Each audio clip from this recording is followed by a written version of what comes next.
Saraswati Namastubhyam Varade Kamarupinim Vidyarambam Karishyami Siddhit Bhavatu Me Sada. Salutations, Mother Saraswati, giver of boons, fulfiller of desires, bless me so that I may begin my studies successfully. May there be accomplishments.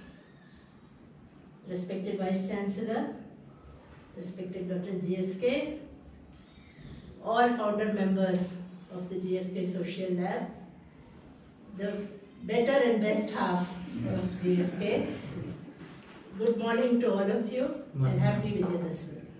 Thank you. Thank you, ma'am. At the outset, let me wish the very best for this initiative of GSK Social Labs, which I have the privilege of inaugurating on this auspicious occasion of Dasara. There is an important reason to celebrate Dr.G.Sathis Kumar and his band of brave young youth today. Let me use an academic analogy to explain why. We are all researchers gathered here. We are familiar with the concept of research gap. As researchers, we explore all the scholarship in a particular area and identify a critical research gap so as to make our own original contribution to that scholarship. Similarly, a social practitioner has to explore the society of her time, identify the critical social gaps, and then address those gaps through techno-sociological solutions. As I was reading through Dr. GSK's brief, it struck me that this is exactly what you have done. You have identified three critical needs: capacity building, information technology, and lifelong learning. Globalization and repeated financial crises have already brought in a period of unprecedented change and uncertainty. At such a juncture of large-scale disruption, continuous and consistent capacity building is essential to survive and overcome the challenges that the future brings. In an uncertain work environment, where upgrading skills is not just a choice but an imperative, information technology is an important tool, though not the only one, available to us with the demands of continuous learning and capacity building. By bringing in capacity building, lifelong learning, and information technology into one integrated solution, the GSK Social Lab is poised to address a critical social gap which will be of immediate relevance to the future of life and work in our beloved country. I also wish to offer a word of caution.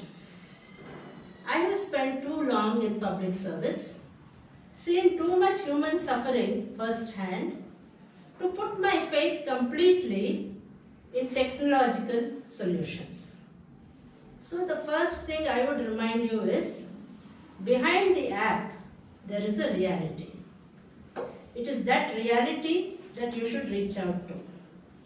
We are seeing devastating floods in Karnataka now. I myself have been in charge of relief and rescue operations, supervised many flood rescue situations earlier. Technology is certainly a great help, but what shines through in such situations is human courage and commitment. So, never forget that your aim is not to have a technically elegant solution, but to go beyond technology to evolve a solution that truly alleviates human suffering and meets human needs. Second, cultivate a sense of personal social responsibility or individual social responsibility. For too long, we have shirked our role as public servants by assigning social responsibility to governments in the name of public service or corporates in the name of corporate social responsibility. Each of us, however, has a personal social responsibility which we should nurture, practice and disseminate. I would like GSK Social Lab to do exactly that. Third, and this is particularly important on a day when we celebrate the triumph of good over evil. In our country, our grandparents feed us stories of not just valor but virtue. Our heroes are not only kings and warriors like Rana Pratap or Pulikesin or Rajendra Cholan, but saints like Ramana Maharishi or Vivekananda or Mahatmas like Gandhiji.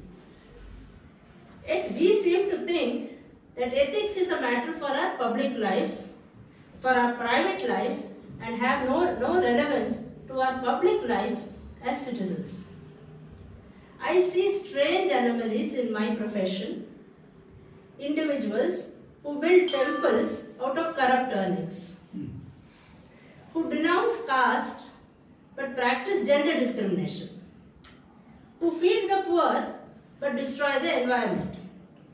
This is not hypocrisy. It is a genuine dichotomy in our psyches and in our minds. One contribution that a social lab can make is to align our private and our public ethics so that we become not just good parents or siblings or spouses, but truly public-spirited ethical individuals who fulfill our dharmic ideal of a Maryada Purushottam, a person of true respect, as Lord Rama was and still is to many Indians, even today.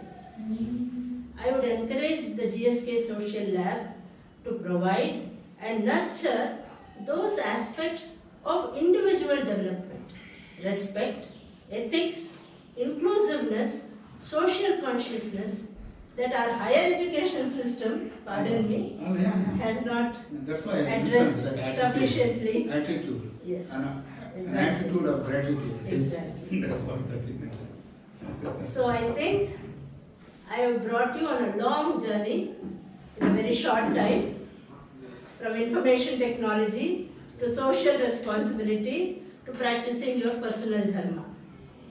Is it too much to handle? No. You did not conceive of all this when you ventured on a social lab.